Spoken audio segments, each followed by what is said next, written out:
You're listening to The Broken Meeple Show, a podcast that speaks passionately about board games for the benefit of those who play them. My name's Luke Hector, best known for the Broken Meeple YouTube channel, and I'm an everyday gamer just like you. And I'll be talking about reviews, top 10s, and just about anything that connects me to board games, as long as I have a tea or coffee in hand, that is. So grab a cup, relax, and enjoy. And remember, it's only a game.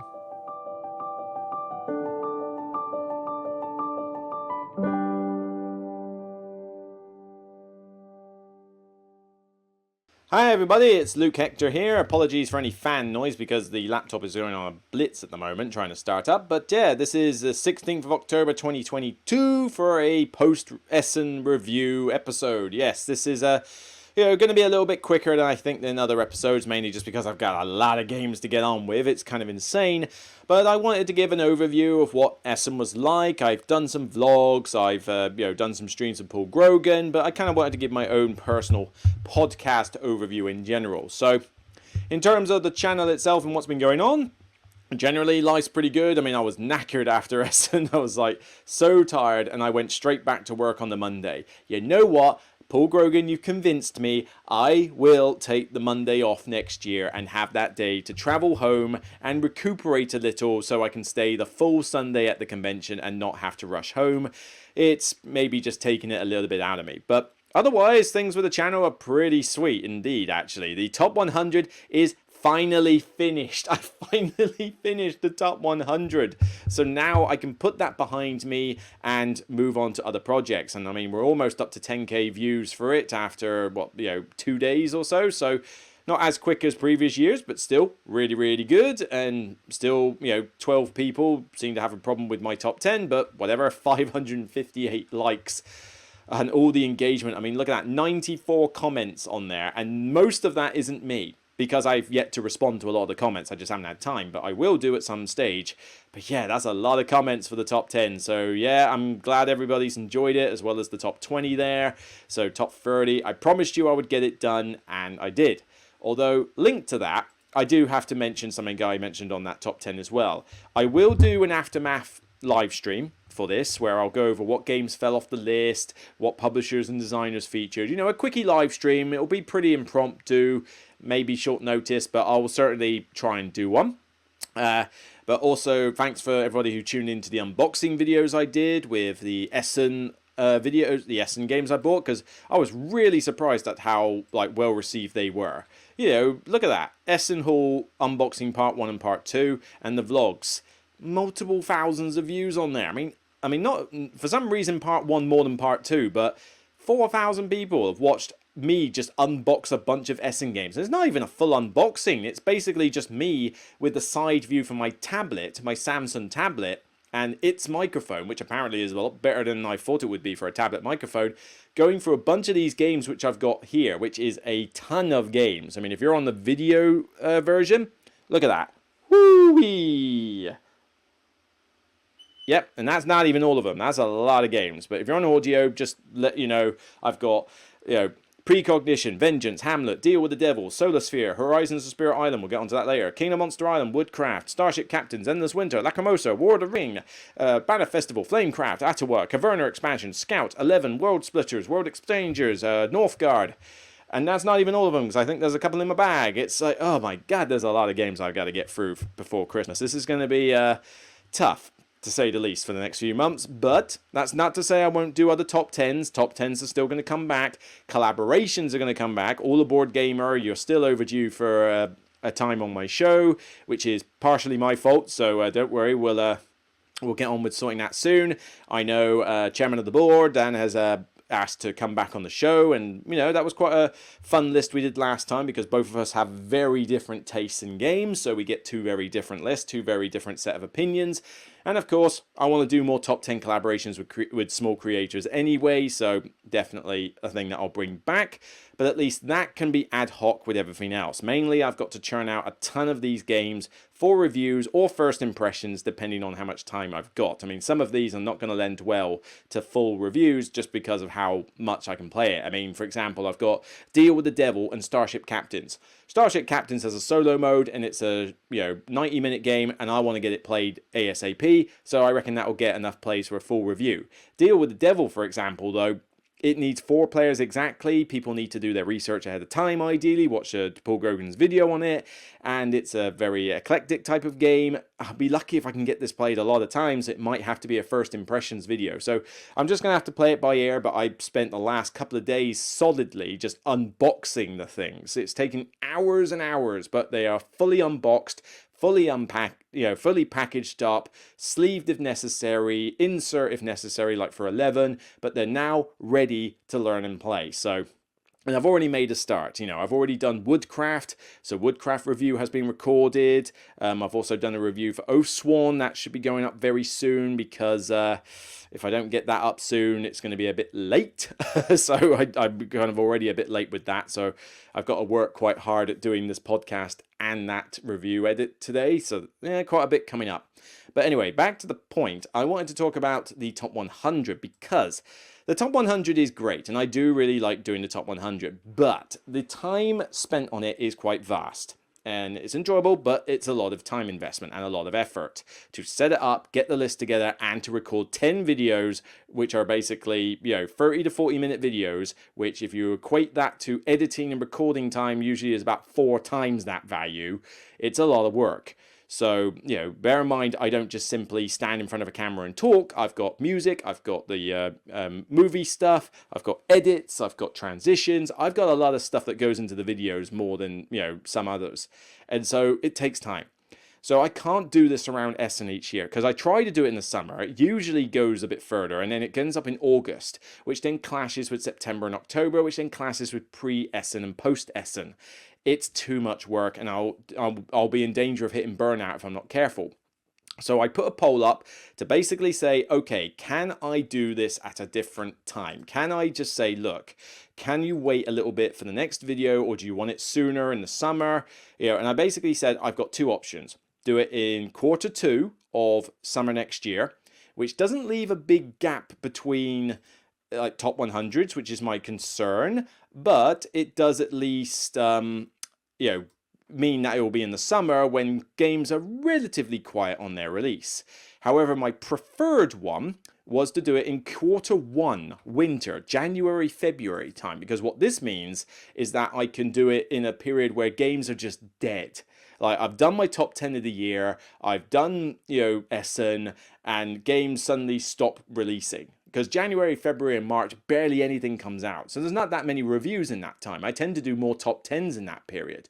So why not do the top 100 in that period? It would make more sense. It would spread my workload out and be a lot easier. The problem is, can't do it in January of 2023. That's a little bit soon. So it would have to be 2024, which means waiting a few extra months for the top 100. Well, I put out a poll and said, okay, people, what do you think? I asked on the video, I put up a poll, and the vote is pretty unanimously in favor of January, February, Q1, 2024. 73% of the votes, of which there's over 500 there, have voted for early winter Q1 2024. So like I say, summer Q2 2023 would only be 8 months away, whereas the Q1 early winter is 14 months away.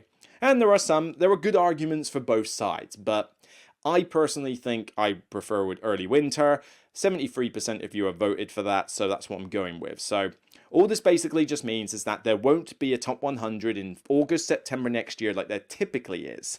It will be delayed until January of quarter. I'll start work on it in January basically, and we'll start recording it in January/February, and we'll spend most of the time churning out that content. This means that you'll be able to get the top 100 wrapped up in a quicker space of time, so you haven't got to wait ages for it to wrap up. Like now, I mean, I've had to spread it from mid-August all the way to mid-October. That's too long. I should be able to get the top 100 done in a month and a half tops, with, doing it in January, February time, because I can focus the majority of my time on that. And also, because it's a little bit further into the future, it means that you might notice a bit more of a chop and change with the list. 8 months down the line, I don't think my tastes are going to change that radically, but 14 months down the line, bear in mind that's going to include next year's Gen Con and Essen releases as well as this lot. You could see a significant change in the top 100, so that you're not completely guessing what my top 10 is and things like that. I think it will be better for the list, I think it will be better for my sanity, and I think you'll get something out of it as well. So that's the decision. So, no top 100 around the August, September time next year. You'll just basically get more pre-Essen stuff as normal, but also more, normal top 10s, obviously, but at least nothing that requires my time to such a dedicated level. Because around Essen time, it's just too much. Essen requires a lot of my time, a lot of my attention, setting up meetings with publishers, doing review copies, getting this wall of games that I've now got to play and review. It's too much to do a top 100. You've just got to bear that in mind. I'm just me. I have a day job. This is my hobby. It's not the Dice Tower with 10 people that they can call on every day to do reviews on a rapid rate. All the big players out there have got teams. They don't just act by themselves, unless they literally just stick in front of a camera, tilt for 10 minutes and that's it, which I don't want to do. I want my videos to be a bit more professional than that. So it's just the way it is. That's how I'm going with it. Right, bit of tea. And we'll get on to the next segment. So I want to talk a bit about Horizons of Spirit Island. Now, I said I was going to do a review of this game probably. That might have to be changed because this wasn't a review copy. It was a bit of swag that I got from Great Indian Games because I helped them out during the demo period. And I thought I was going to review this one, but here's a few reasons why I can't. Not because I dislike this game. I mean, it's Spirit Island made simpler. Of course I'm going to like the game. It's hardly hardly a thing to consider. But there's a problem with me reviewing this one. I already own all of Spirit Island. It's one of my favorite games of all time. It should appear on the chat. There we go. There's the picture. It's one of my favorite games of all time. I love it to bits, and I know how to play it. I am certainly not an expert at the game. There are people I know locally and that who are much bigger experts at winning this game than I am, but I at least know what I'm doing. To suddenly go into a simpler version of it and have an unbiased view as to how simple the game is to learn is going to be quite tricky to be objective about. Now, I could simply just give it to a bunch of people and say, all right, you play this and let me know your thoughts. And I have done that for one party, but again, I'm just relaying thoughts like I'm going to do today. But it's not really me doing an objective review. The main reason I wanted this game was because I wanted the spirits. That was it. I don't need this board with the tokens and easy rules and that. I just wanted 5 of these level 1 spirits. I wanted this. And so that was the reason I got the game, to get those spirits, which I have played around with. So I can at least tell you that the spirits are cool. They're 5 low complexity spirits, level 1 complexity. They've got their own cards, their own playstyles, although you can compare some to others like Sunbright Whirlwind here, this Sunlight Kitty Cat. Definitely bears a strong resemblance to the River Racing Surge or whatever it is, the Control River one. This guy here, the Territorial Dragon, or what looks like Tremor's Worm or something, is basically deal lots of damage. Pretty straightforward. This dragon I quite like. He basically reduces the health of invaders and also does damage. That's pretty cool. I think my favorite is not this one. He's probably my second favorite to play around with. The Fathomless Mud of the Swamp, which is an otter covered in mud. It's an otter. Otters are cute. Why would you not want to play an otter? But he's quite tricky to get to work. I mean, he's against certain adversaries, he's somewhat underpowered, but I find him quite fun to use. The idea that he stops buildings being built, so you have to deal with explorers more. Pair him up with a spirit that's good at dealing with explorers, like maybe Sharp Fangs or stuff like that, and you can have a pretty interesting character to play. But my favorite is the Eyes Watch from the Trees. This is basically googly eyes from lots of holes in the trees. It's quite a funny picture, but this one is basically what I like to do in this game. Defend and generate fear. Generates a lot of fear, does a lot of defense, moves the Dahan around, does not have a lot of ways to actually deal damage. In fact, damage for this one is pretty sucky.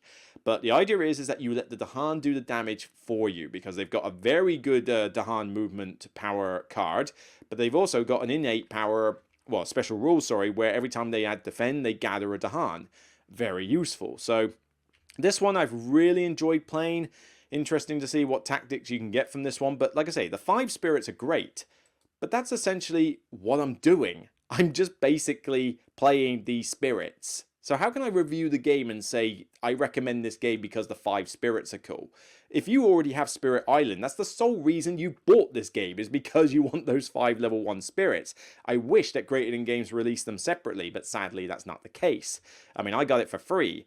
Can I recommend that you buy this game in order to just get 5 spirits? That depends on how much of a fanatic you are of Spirit Island and how much you desperately want these spirits. I know I did, so I would have bought it regardless, but that being said. So, I mean, the component quality is fine. I mean, you get tokens instead of miniatures, and you get a board, which is double-sided for 2 and 3 players only, no 4 players game, but then, frankly, why would you... I don't want to play Spirit Island 4-player most of the time. And you get cards which are similar to, the same as the other game. You get your money, you get some recommended setup, so it's pretty much Spirit Island, but it doesn't have events, it doesn't have those tokens, so it's kept a lot simpler. But one thing I can say about this version of Spirit Island, which is pretty sweet, is the rulebook is kind of like a semi-revised rulebook, so it is a little bit clearer to understand, but there's also a quick start guide in it. It walks you through the entire first round of the game, word for word verbatim, with a select number of spirits, and you just get guided. You don't do a thing. It tells you exactly what to do. Put this card down. Put this growth option, place this on land 6. It takes you through the entire thing that you are doing, illustrating how the game works. And then in the second round, it lets you get on with it. I do feel that maybe it should have gone a bit further than just the first round, but because it literally does everything you do in the game in that first round verbatim, it does mean that you have a pretty decent understanding of the game when you play it at that point. I thought it was written quite well. People I've shown it to have used that guide, and it's helped. I mean, they've got a general understanding of the game. This will not make you a Spirit Island veteran, no way, but it will at least get you started and, willing to try it, or, okay, I'm kind of done with it. But you have to understand that this was meant for a target audience. Now, what this doesn't do is make Spirit Island an easy game. It's like, no. I mean, this is basically the equivalent of taking quantum physics, which is Spirit Island, and then having quantum physics for dummies, and that's this one. This is Spirit Island for dummies. It's still Spirit Island. It's still tough. It's still hard. It's still complex. It's just a little bit more accessible. So certainly if you are on the fence about Spirit Island, and you want to maybe bring younger players into this, I mean, even then, they've got to be pretty hard gamers. But let's say you want to just dip your toes in, see what it's like, and get used to some easy spirits that don't have tons of ridiculous combos to pull off and that, then this is a good way to do it. But for a diehard fan of Spirit Island, you're literally just going to harvest the spirits out of this and then do whatever you want with the rest of the box. In fact, I'm a little bit concerned because now I've got a copy of Horizons with no spirits in it, because the spirits are now in my main box. I think what I'm probably going to do is I'm going to print out the spirits online. I'm going to print them out and laminate them. And then I'm going to put them in the box. And then I'm going to give it to my board game library, Dice Cafe. So that I don't know if they have the normal Spirit Island in there. But if they do, I don't know why it's in their library. Because frankly, who on earth is going to pick up Spirit Island and try and learn it? But I reckon that if I put the Horizons of Spirit Island one in there, maybe it'll get a bit more place. We shall see. But that's why I'm not really going to review it. I mean, it's Spirit Island. I love it. Can I give it a 10 out of 10? I don't know, because I'd rather play the bigger version. But then I can't really downvote this too much just because it's a simpler version of a game that I like the complexities of, because it does what it says in the tin. It's easier, more accessible Spirit Island, even though it's still complex. So it's more the good stuff if you're into that kind of thing. I just say run with it and see what you want. You know whether you want to get this as a learning game. You know whether you're just going to harvest the spirits. I recommend it if you just want to harvest the spirits, but again, that involves you spending your hard-earned money on it. So really, this is just a case of what are your circumstances and go with it. I can't really give it a rating. It's just, you know what you want. This is what I'm telling you. I'm just giving you a lowdown of what the game is like in terms of this production, and you make your own decision. I think that's the only way it's going to happen. Okay, so let's get on with the rest of the episode then. Keep it short, just to talk about Essen and my experiences there. So, Essen 2022 is finally over. Whew. Yes, and already we have the dates for next year. I forget the exact dates. I think it's something like the 5th to the 9th or something. But basically, it's the first week of October again, and it's that Thursday to Sunday of that period. And hotels are either keeping bookings saved until nearer the time, or the ones that aren't are getting booked up.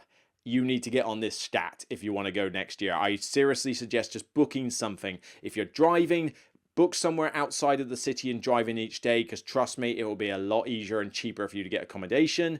If you are flying in, then you better find somewhere and just expect you're going to be paying a bit of a pretty penny. But do your research, make certain that you are near the public metro transport line so that you can easily get from your hotel to the Essen Centre itself. I, for one, will drive again. Whether Paul Grogan will be a passenger, I don't know, because it was convenient this year, but he knows other people more local to him that are also planning to go next year.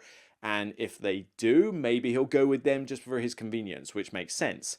But also, I drive a small car. They might drive bigger cars, more room for him to put his wad of games. More on that later.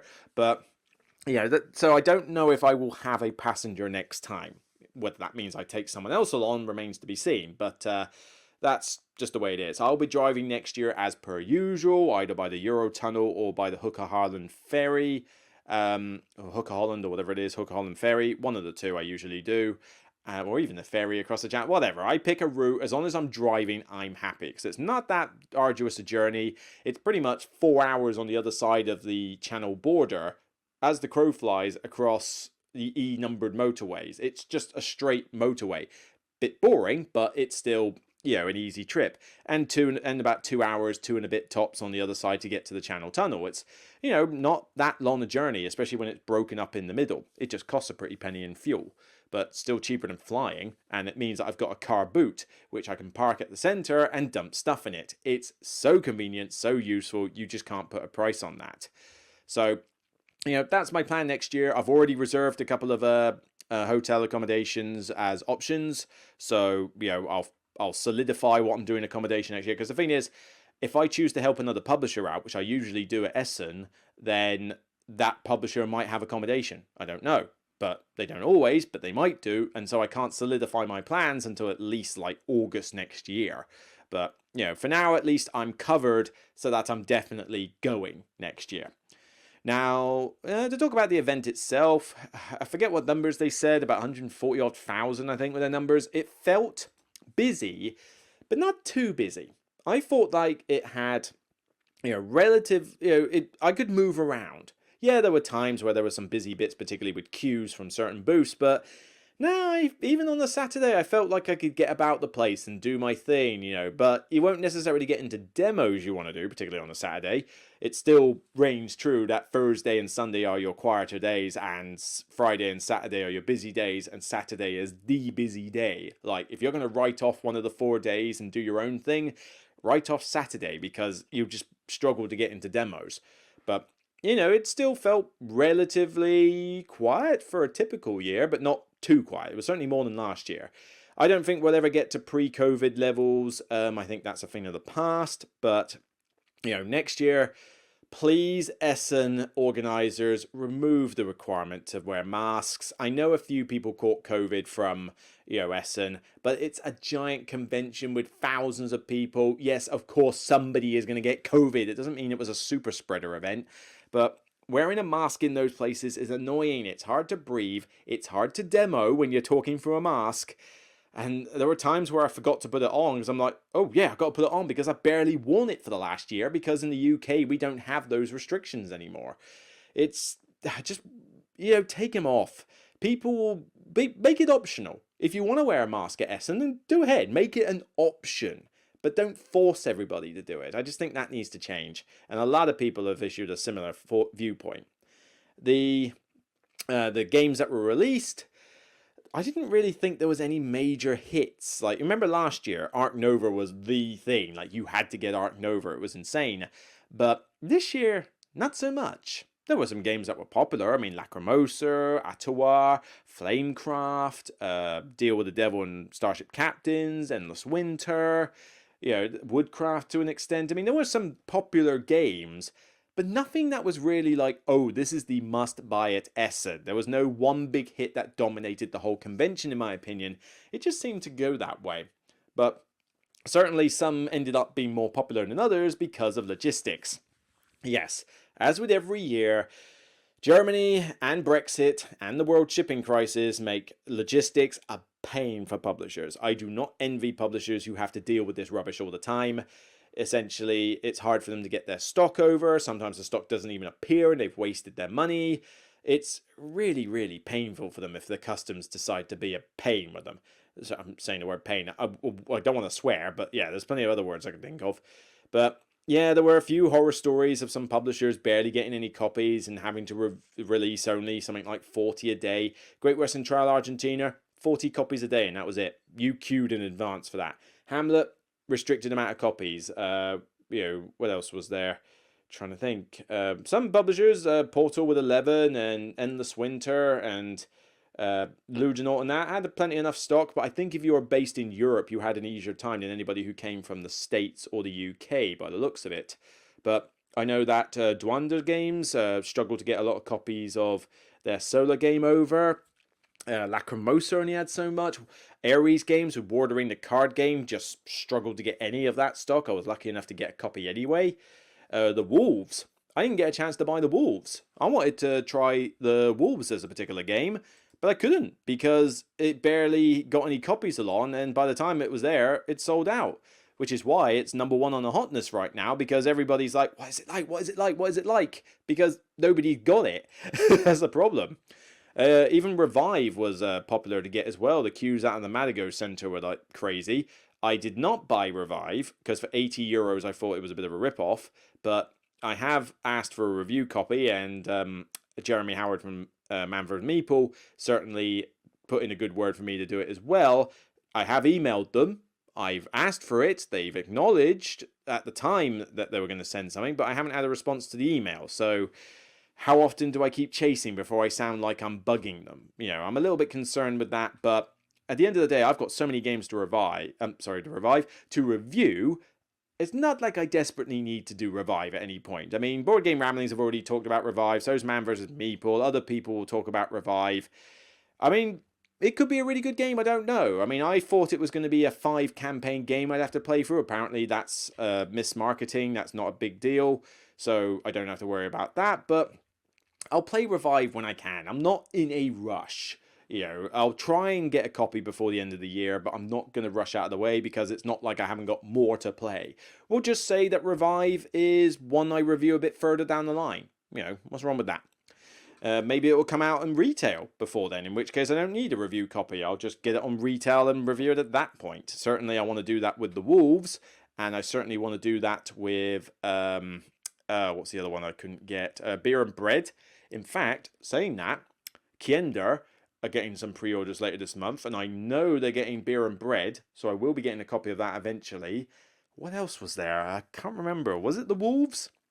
I got a feeling it might have been the Wolves, but I'd have to check my emails. I know there was a couple of games that they were getting pre-order that I said, all right, you know what? I'll wait for you to get copies of them. But we'll see how that goes. But yeah, that was mainly it. If people queued up for games, it was usually just because of logistics, as opposed to the big game everybody's got to do. So thank you to everybody who came and said hi. It was really nice to meet you all. You do not have to be afraid to say hi, even if I'm demoing games. For Saturday and Sunday, I demoed games for Greater Than Games, and they're a lovely bunch of people, and I really enjoyed those demo days. It's very tough to demo Spirit Island, particularly for a mask, but I managed. But demoing Sentinels was a breeze. I mean, I know the game like the back of my hand. I could jump in or jump out. Recommend certain scenarios. I'm probably sick to death of Baron Blade by now, but still, a lot of people enjoyed the game after I showed it to them, so that was a good fun day. But yeah, some people met me during that time I was there, and honestly, you do not have to be afraid to say hi. Come and say hi. I may look like I'm on a mission sometimes. If I'm in a hurry, I'll tell you I'm in a hurry, but I'll still acknowledge that you said hi and be thankful for it, okay? Most of the time, you'll be able to catch me for time. You're more than welcome to grab a selfie. I mean, I don't expect to be treated like royalty. I'm just some dude who talks about games, but you know, if you want a selfie, if you want to say hi, give me a hug and that, just do so at a convention. You never need to feel like I'm going to bite. You never need to feel like it's going to like annoy me or anything like that, because it won't. I love it when it happens. Trust me, just go with it. Go with it. But thank you to everybody who did. It was great to meet put some names to faces, particularly of any Patreon supporters, or anybody I know off other channels and that. So yeah, thank you very much for those who did it. It made my day every single time it happened. What else? I went out with Paul Grogan, as I said. So Paul Grogan Gaming Rules. We get on well. He's from my original neck of the woods, pretty much, the West Country. And if we lived closer together, I dare say we'd be gaming a lot together. But sadly, I'm in Hampshire. But I will be seeing him later this month for Frostpunk. So that's going to be fun. That should be good fun. I'm going to go visit the parents and play some Frostpunk with him. But that should be a good fun video. But otherwise, you know, he travels up, he comes to my house, we travel up together, I boss him around in terms of, oi, get back to the car, or oi, you know, you need to be here for this time or something. Whether he follows his instructions is another thing. Because as great as he is, he's not the best in terms of time urgency. Particularly if people catch him unawares to say hi, or if he gets distracted getting a ton of games. Yeah, he turned my car into a truck. Pretty much. I thought I got a lot of games. And if anything, I think I probably got less than I've done in previous years. He gets a ton of games. Not just review copies, you know, he gets a bunch of those, so he already has that lot to deal with. He'll then have some personal purchases, not a ton, but he'll have some. But because he runs the charity raffle at GridCom, his little mini convention I'll be going to next month, a lot of publishers give him raffle prizes. And it's great. It's for charity. You know, it's a good cause. But that means lots more stock. A lot more stock. You know, it got to the point where I had to tell him, look, mate, your Stefan Feld City Collection or whatever it is, that stupidly oversized deluxe version of the whole lot, is taking up your passenger seat, okay? And everything else is full. And we got to get our luggage in here as well. Dude, you need to shift a ton of these games or you're not coming home with me. You know, I had to basically give him an ultimatum in that respect, because it was like starting to get a little bit like constantly having to go back to the car in order to drop his stuff off. At the end, I was just giving him my keys and hoping that my poor Bessie was in good condition by the time he got back. But, you know, he did shift some stuff. He had to make arrangements to basically transfer the car, all the games to, you know, a lot of the games to somebody else. But even when we were driving back, we had a boot full of the things. It was ridiculous. You know, crazy amount of games. You know, he gets a lot, which may be a reason that he drives with someone else next year. Because if they've got a people carrier or a truck or something like that, it's better suited for his needs. But we shall see. Like I say, it was good fun travelling up with him, and it was nice to be at the same hotel. We were meant to share a room, but he ended up sharing with Cephalofair Games because he was demoing with them. So I had Stefan, another roommate for half the week. The rest of the week I was on my own. You would have spotted Stefan very briefly on one of my vlogs because he wandered into the room while I was recording. It's, you know, I'm having to time my recording vlogs with a roommate. It's kind of tricky. But, you know, that all went pretty well. Hotel was the Holiday Inn where, was it Premier Inn? I can't remember. One of the two. Premier Inn, I think. In the middle of the city next to the Essen Station. Few games get played in the evening. But, I mean, there was the Patreon meetup for Gaming Rules on Thursday, which was really good fun. I remember getting very drunk with Jeremy, Mark Dainty, and Mike Nudd, and a couple of other people as well. So, you know, there was a lot of drinks. I was slightly hungover on the Friday, but it's just the way it is. Thursday and Friday was meetings with publishers and playing games. But bearing in mind, because I'm doing all these meetings, I don't get to demo a lot of games. I'm usually demoing games that are on my maybe list to see whether they're worth getting or worth the fact. But in terms of all this stuff, I don't have time to demo them because, you know, if I'm getting them to review, why learn a demo now? Why not just get the copy and learn it in my own time? That's the way I see it. So a lot of these games I have not played yet, despite the fact that some people may have demoed it at Essen. But I've already done my vlogs about the games I've played, so I'm not going to go into detail here. Saturday and Sunday was the Greater Than Games demoing, as I said. So that was all good fun. One event I did miss out on, though. It was called Meet and Greet. Meet and Greet is apparently a 3-hour window or something on Saturday where people, content creators, can meet up at the Meet and Greet event and say to their viewers, look, this is where I'm going to be at this time on Saturday. You want to come and play a few light games or just chat? Come here, I will be here. I didn't pay enough attention to the Essen emails beforehand to realise that was a thing, so I didn't go to it. And anyway, I was demoing with Greater Than Games. Next year, I'm going to pay vast more attention to those emails, and if I see another meet and greet, I will do it. You know, as long as the timing works, I'll do it, because it'll be a great time for people to be able to meet me, because a lot of people are like, oh, where will you be, or I missed you, and it's like, well, if I can be at a certain location, I'll be there, and then I can bring some filler games along or something, you know, that we could play, you know, quick 15-minute fillers, and we can just say hi and chat and that. I think Paul Grogan went to it. He said it was pretty good, so I think Mike Dennis also went to it from Ready Steady Play. He said he really liked it, so yeah, next year I'll get in on that. That'll be quite cool. Alrighty, what else is there to talk about, really? You know, Journey Back was uneventful, apart from just some roadworks in Britain. It was like smooth all the way through Europe, and then as soon as I hit Britain, it's like, welcome back, here's roadworks. It's kind of the way it is driving around our country. But we did the vlog on Paul's channel, so we did a pre and post vlog on gaming rules. He did his own vlogs during the week, and I did my own vlogs during the week, which I was pleased to see that the tablet held up. It held up to the hotel Wi-Fi. It had a half-decent camera. It had a half-decent microphone. Nobody was complaining. And yeah, all well and good. I'm going to keep that Samsung tablet and use it for more impromptu live streams or unboxings and stuff. And yeah, I know somebody had to go at me saying, well, why don't you do an overhead camera? And it's like, well, I'm trying to. It's time, all right? I've got the crane. I've got a camera that I can fix to it. I now need to figure out what microphone I'm going to put on it. But it's in the works. I'm trying to figure out the overhead cam setup. It's just going to take some time. You know, I would love to have a person who literally did all that for me. Sadly, I don't have a spare techie worker that I can just call upon. It would be great if I did. Alrighty, so I'm going to take more drink because my throat is really starting to go here. Right. What else to talk about with Essen? I mean, I didn't get con crud or anything. I felt exhausted afterwards, but I certainly haven't got COVID, and I certainly haven't got a cold or anything, so I think I got off pretty well. I mean, I'm wearing a mask, and I've got a pretty good immune system, and I've already had COVID at some point in my life, so I'm pretty solidly defensible against that. But what... I suppose I'll go quickly over a few games as to why I grabbed them. Now, some of these I grabbed mainly because I need to review them. Like, I mean, Lacrimosa. I don't know if I'll like it or not. Looked good from Paul Grogan's playthrough, but I figured it needs reviewing, I'll grab it. And a bunch of these others were a bit like that. So I'm just going to mention a few that I grabbed through my choice. Like, it wasn't like, oh, I'm desperate to review it. It's more like, you know what, I want to try this one. I want to see what it's like. First up is, let's see, Precognition.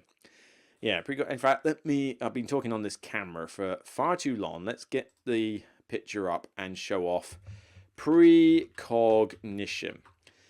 So this is one, we'll call this, say, the ones I'm excited to get play. So Precognition, this is from Ludonaut Games. Not a lot of people know about this, but this has a dual card select system where basically you play cards out of your deck, and everybody's deck is the same. But what you're doing is you're playing cards on yourself as well as your left and right neighbors, and basically, on your left neighbor. But the idea is that the cards you play, you know you're going to get some of them back next turn. So you're kind of preparing for future turns as well as what you get now. You can play this in competitive, team, or co-op mode. I don't know if I like the sound of co-op mode, but I think the team mode could be quite cool, where one of you on the team is trying to hinder the opponent's team and the other one is trying to help the other player. That could be quite sweet, but you know, this dual select card system sounds pretty interesting, and I'm up for new mechanics, so I'm keen to see what this is like to play. It's got beautiful artwork and nice components in it, so it certainly is a looker. Doesn't look too complicated either. I've already unboxed it. Looks great. Just got to read the rules. And I'm excited to try this one. But yeah, I mean, I don't think many people are going to be like, ooh, gagging for a review of Precognition, but I wanted to get a review copy of this. Now, annoyingly, it only had French rules in it, so I had to print out some English rules in order to make it playable. But thankfully, it's a language-independent game, so I don't need to worry about that aspect. But yeah, I'm excited to see how this one pans out. Could it be a disappointment? We'll see, but either way, I'll give you my honest opinion on the fact. But certainly, yeah, definitely one that I wanted to get played as opposed to the masses wanted to get played. Alright, let's have a look. Oh, another impulse buy. I don't know if I'll actually review this one. If I do, maybe I'll do it on a podcast because it's not a review copy. But King of Monster Island. This is a co-op version of King of Tokyo. Yeah, and you kind of understand what the game is at that point. This basically has this big lava lord boss on an island. He's summoning minions and trying to open a portal, and you as the various monsters are out to get him, possibly with support from the army and stuff like that. It doesn't look particularly complicated. It's got the same cool artwork. It's got this volcano that's not difficult to build, and a cool looking board with the standees and lots of dice everywhere that you chuck in the volcano, and you still get to roll those big chunky dice and get your hearts and bolts and claws and stuff. A lot of it is similar to what you know before. Now, I've heard it's pretty hard, and that is a slight concern. If it's too hard, that could be a bit of a pain, but it looks cool.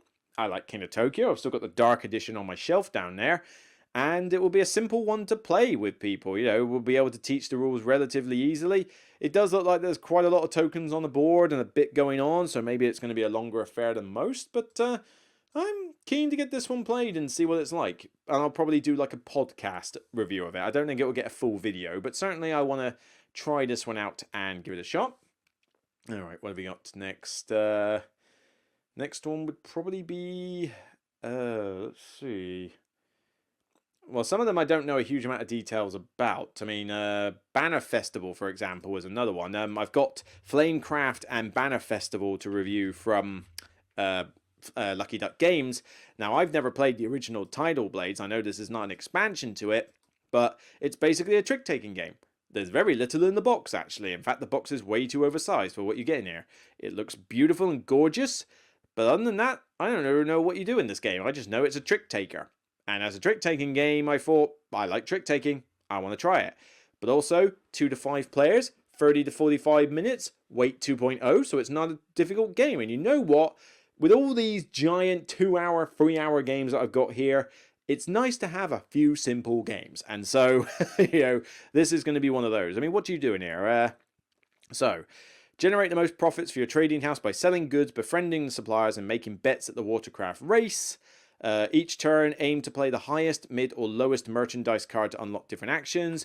Utilize multi-use cards and trick-taking bouts to gain an advantage. Numerous paths to victory, but reading your opponents and timing your moves is the key to success. That sounds pretty cool.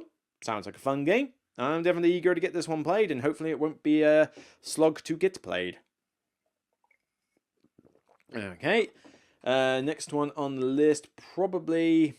Let's see, I mean, most of these I wanted to get reviewed for review purposes.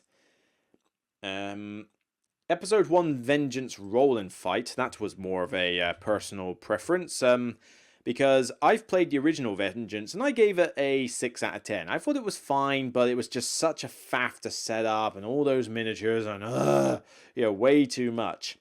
Well, now we got Vengeance Roll and Fight, Mighty Boards, and... This looks like it retains that cool theme of like the Kill Bill style thing, but turns it into a roll and write where you've got your individual maps, you've got your miniature on the board, you've got a ton of dice to roll, and shared pools and stuff. And you know what? If you've managed to retain the theme of Vengeance, but make it a lot more easier to play solo, a lot more palatable, possibly even for multiplayer, I'm down for it. Doesn't look too complicated, looks well produced. 2 episodes means that you could get a lot of different maps and a lot of different scenarios. So I'm up for this. I know I didn't think many people were going to be that interested in me reviewing it, but I wanted to give this one a shot. Looking at other ones, let's see. I mean, the thing is, as I look over there, games like Deal with the Devil, 11, Starship Captains, War of the Ring, Flamecraft, Ottawa, Woodcraft. Loads of people wanted me to review those. I mean, they're like some of the hotness games, and people wanted me to talk about them. Although, Northgard is an interesting one. I didn't expect to get Northgard. I literally bumped into the chap from Studio H, and he gave me a copy there and then. He knows what he does. He knows what I do. Sorry, and I didn't even really look at this game because I don't know anything about the video game. I've heard mixed reviews about the video game, and it's got nice artwork, although the cover is a little bit on the bland side, but it's like, okay, fine. But yeah, I know nothing about the video game for this, so I didn't really pay it too much attention at first.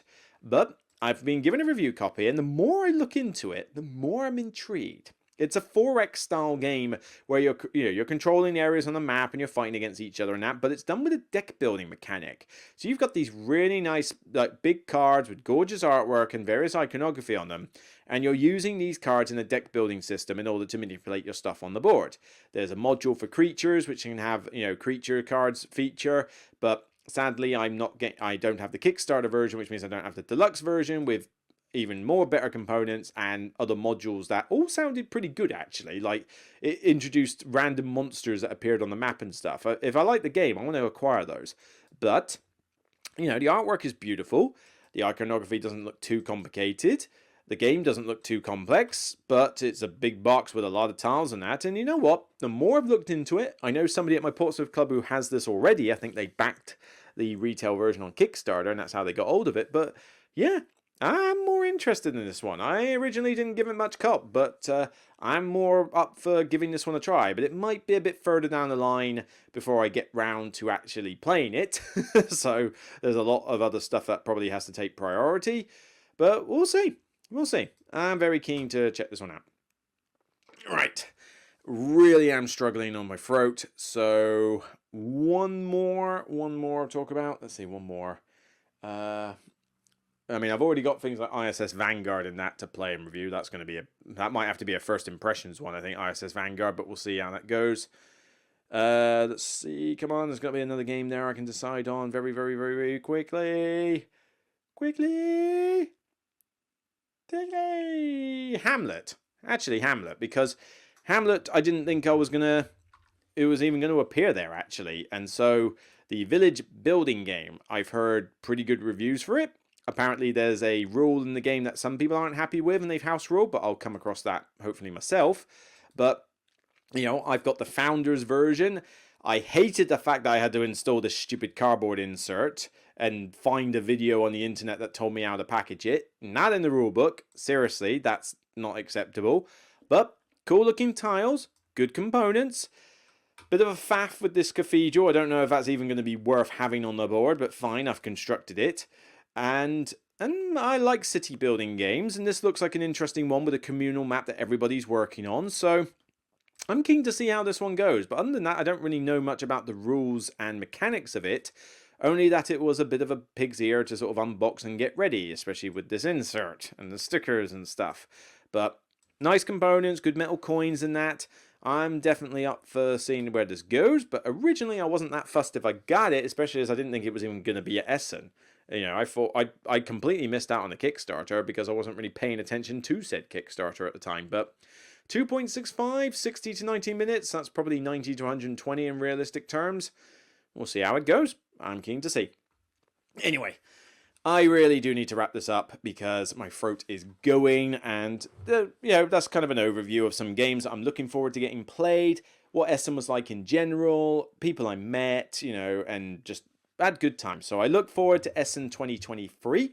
I hope that I'll be able to meet some of you again next year on that. But I also look forward to playing a bunch of these games and, getting my thoughts on those. Hopefully they live up to the hype that they are doing. So that's it for me. I'll see you on the next podcast episode. If you like what you see, please remember you can thumb up the video. You can subscribe to the Patreon to help me out with review copies. But mostly get your comments down below. Were you at Essen? Did I meet you? Did you like the games? Anything you want to talk about? Highlights? Whatever. Get your Essen thoughts down below and let's hear what you have to say.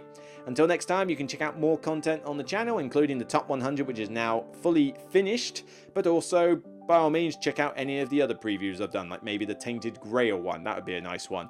Until next time, just remember, regardless of whether you attend Essen or not, they're still only games, so just do what you can and enjoy. Take care, everyone. Bye for now.